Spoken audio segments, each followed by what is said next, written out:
Bonjour à toutes et à tous, bienvenue dans cette vidéo tutoriel. Alors au menu de ce tuto, je vais vous montrer en fait comment animer un véhicule, donc en utilisant une courbe, quelques contraintes et les options donc des drivers. Alors avant de commencer, on va activer quelques fonctions donc, dans nos add-ons qui nous sont utiles pour ce tuto. Donc vous faites un CTRL-ALT-U. Vous allez déjà venir activer donc les options de copier attribut de menu. Et également dans File ici, vous allez activer Autorun Python Script. Tout de suite après, donc, vous allez venir donc, placer votre véhicule au centre de votre scène. Alors, juste pour information, en fait, je réalise ce tuto également pour les personnes donc, qui ont acheté donc, mon pack Low Poly Asset Pack qui contient donc des véhicules également. Puisque lorsque j'ai réalisé ce pack, je n'avais pas forcément fait de tuto sur ce sujet. Donc je le fais aujourd'hui avec pas mal de retard. En tout cas, j'espère qu'il vous sera utile pour pouvoir animer donc ces véhicules. Si vous n'avez pas forcément de véhicule sous la main, je vous mettrai un lien en fait, vous pourrez télécharger donc gratuitement. Alors je vous montre juste ce véhicule, donc ce camion. Donc vous pourrez réaliser le tuto avec ce camion également. Je vous mettrai le lien donc en téléchargement gratuit, je précise. Et donc voilà. Donc sans plus tarder, donc vous mettez votre véhicule au centre de la scène. Veillez bien à ce que ici votre origine soit bien au centre. Vous allez donc séparer les roues arrière du véhicule, ainsi que la roue avant gauche et droite. Vous parentez donc vos quatre roues au châssis donc, du véhicule. Ici vous pouvez voir moi que j'ai déjà fait. Ensuite, vous venez créer un petit objet avec un cube en fait. Alors, toc. Je vais juste décocher ici. Donc, vous créez ce petit objet et vous veillez également à ce que son origine puisse être au centre de la scène. Ensuite, vous pouvez venir bloquer les options ici de location, de scale et de rotation, sauf l'axe des Z, puisqu'on aura besoin justement de la rotation dans l'axe des Z. OK. Maintenant, on va venir ajouter une option ici de limite rotation sur nos roues. Donc, vous sélectionnez la roue avant, vous allez dans Transform et ici dans limite rotation, on va lui rajouter une limite dans l'axe des Z. Donc ici, moins 20, et ici, 20. Maintenant, si on tourne notre roue dans l'axe des Z, vous pouvez voir qu'elle se bloque automatiquement à moins 20 et 20 degrés.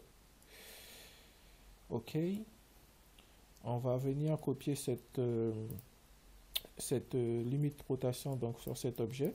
Donc vous sélectionnez l'objet, vous sélectionnez la roue, CTRL-C, et vous faites donc copier objet contrainte.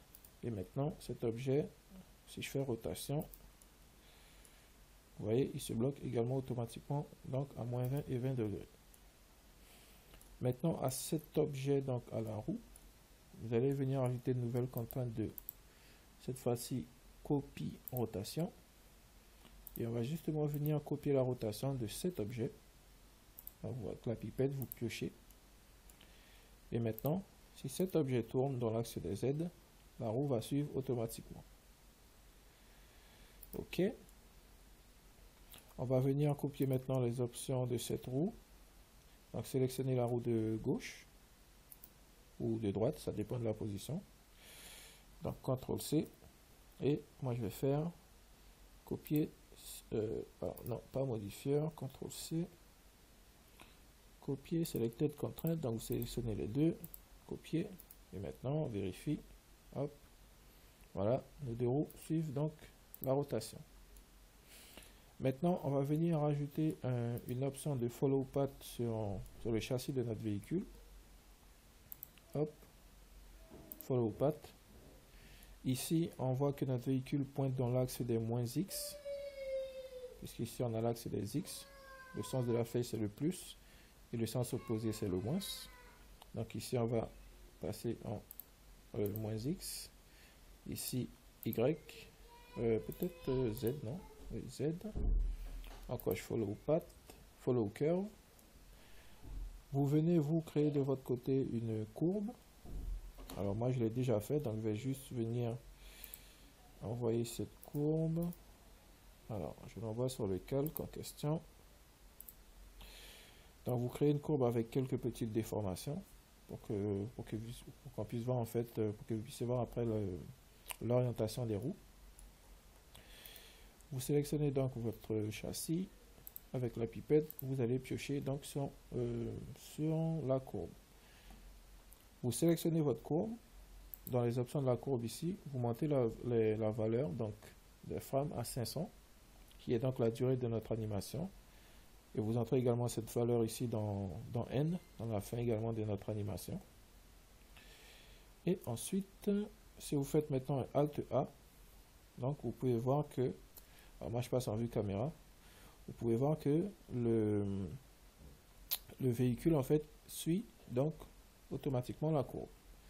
Mais petit souci, nos roues ne tournent pas forcément dans le bon sens. En fait, on va venir copier donc l'option de Follow Path. Cet objet, on va copier les options de Follow Path du châssis. Donc vous sélectionnez l'objet, vous sélectionnez le châssis et vous faites donc CTRL-C, Copy Selected Content, Follow Path. Et maintenant, si on se remet en vue caméra, on fait Alt A, on voit qu'il ne se passe toujours rien. Notre véhicule avance, mais nos roues ne tournent dans aucun sens. Vous sélectionnez donc votre flèche directionnelle.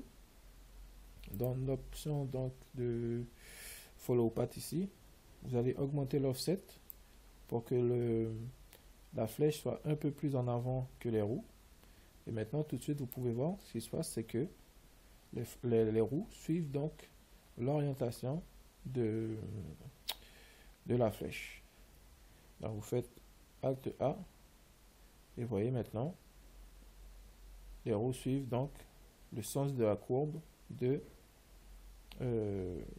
suivent du moins la flèche qui elle parcourt la courbe avec un petit temps d'avance. Ok, mais malgré ça notre animation n'est pas terminée, nos roues ne tournent pas. Alors comment nous y prendre? Alors ici on va juste venir passer temporairement, masquer ici notre Follow Path. On sélectionne donc cette roue. On sélectionne cette roue.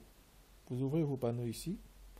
Vous veillez ici à bien avoir toutes vos valeurs donc, de rotation à 0. Et donc dans l'axe de rotation des Y ici, on va venir créer un driver. Donc clic droit, ajouter driver, manually.